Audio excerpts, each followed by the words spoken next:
You're so beautiful, so dry those tears. I know it's been hard, put a smile on your face, 'cause you're so beautiful. Hello and welcome to Change Lives.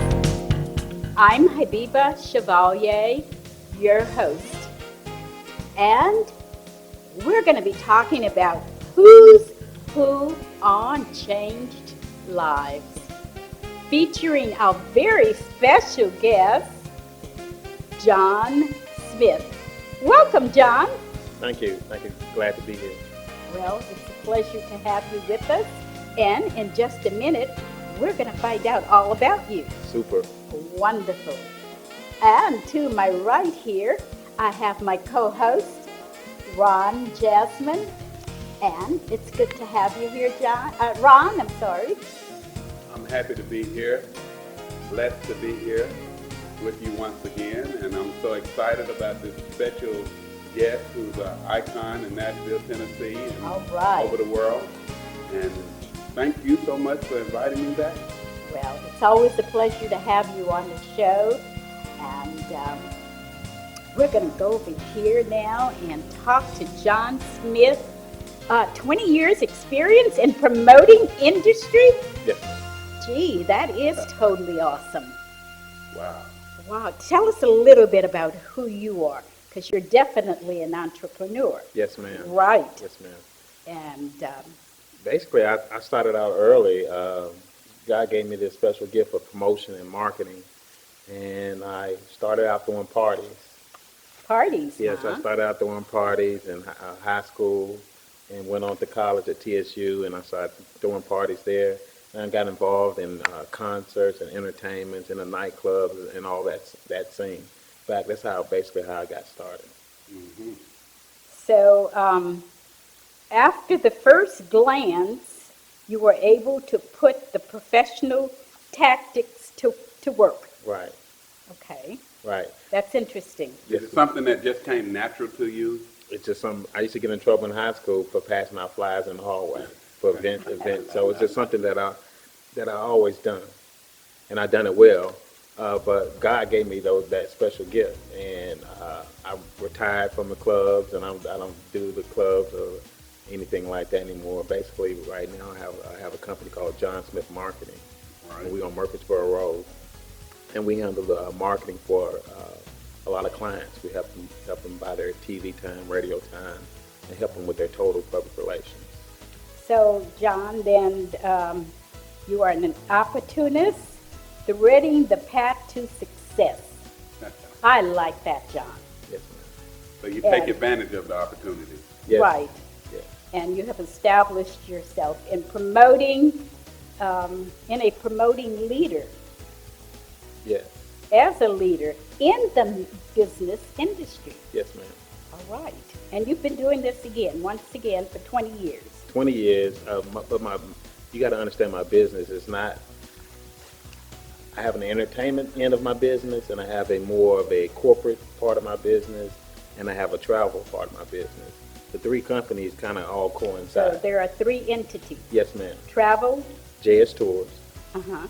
JSTours.com. Okay. And that is a company where if you want to go to the Essence Festival, if you want to go to the CMT Awards, if you want to go to the BET Awards or any of these major events, you can go to my website and get your hotels, and find out all the information about that. And that's JSTours.com. So I do a lot of traveling. I took a group to the inauguration to Oh, DC, and I do a lot of spring break trips for a lot of people. So that's the travel end of my business.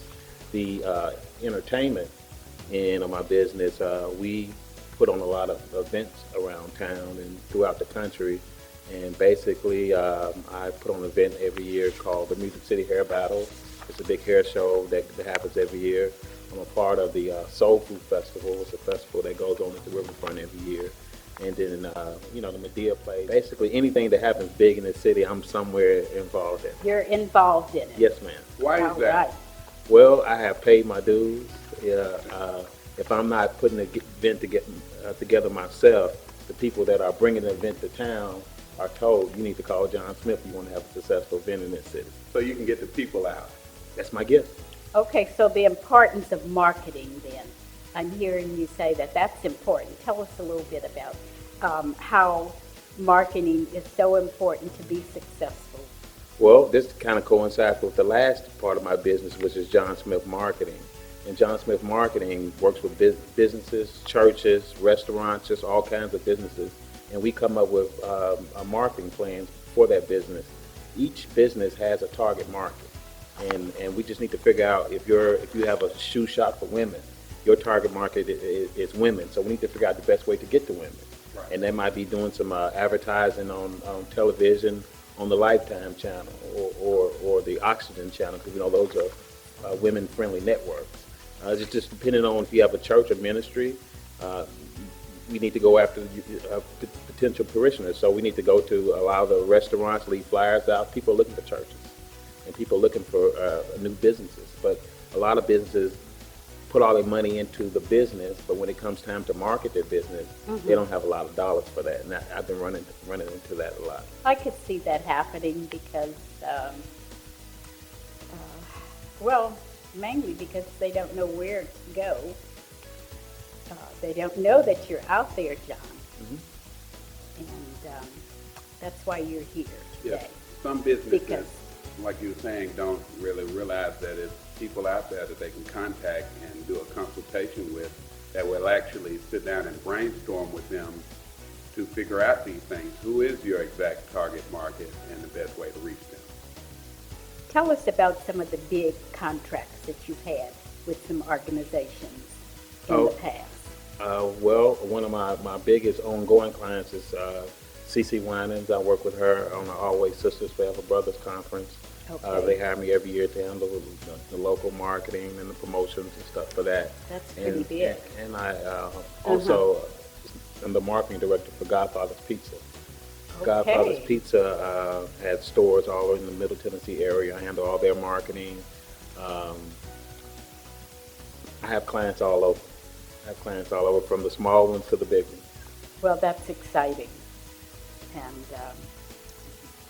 do you have any questions for Well, John? I'm sure the audience out there would like to know what are some practical ways, and when I say practical, I mean probably low budget ways to get a business started, to get your name out there, where people can come and buy your products or services. Well, if you have a dream for a business, first of all, you need to have a business plan. The business plan is basically explaining who, what, when, where, why, how much. And the business plan is something that you can use as a tool to get an investor or to just have a direction to go with your business. So I recommend having a business plan. Then once you have a business plan, it's just as simple as finding the building, paying your first and last month's rent, getting the keys, do your remodeling, and open up. And you got to get your necessary licenses with the city and stuff like that. Okay, you lost some people right there. Right. Getting the building and all that. What if you starting from home? If you started from home, you need a website. Okay. And that's- Website. website. Oh, so then you call Ron. You can call Ron.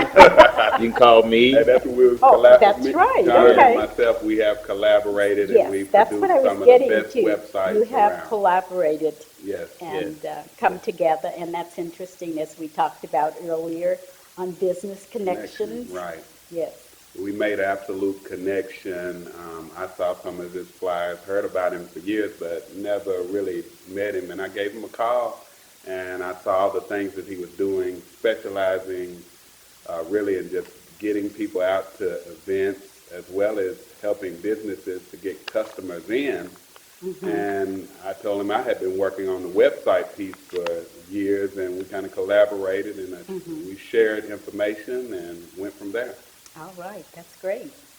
Tell us about the Rolling Stones magazine. Oh, okay. I think last year I got a phone call. Steve Knopfler or whatever. He's a writer with the Rolling Stone magazine, and he heard about some of the things that I've done before, and he was doing an article on Kanye West and Jay-Z. Oh, okay. And it was about music tours, because I go on a tour with a lot of people and do a lot of big things. And he asked me a bunch of questions and called me and said, it's all right if I put this in the Rolling Stone. So he kind of interviewed me. It was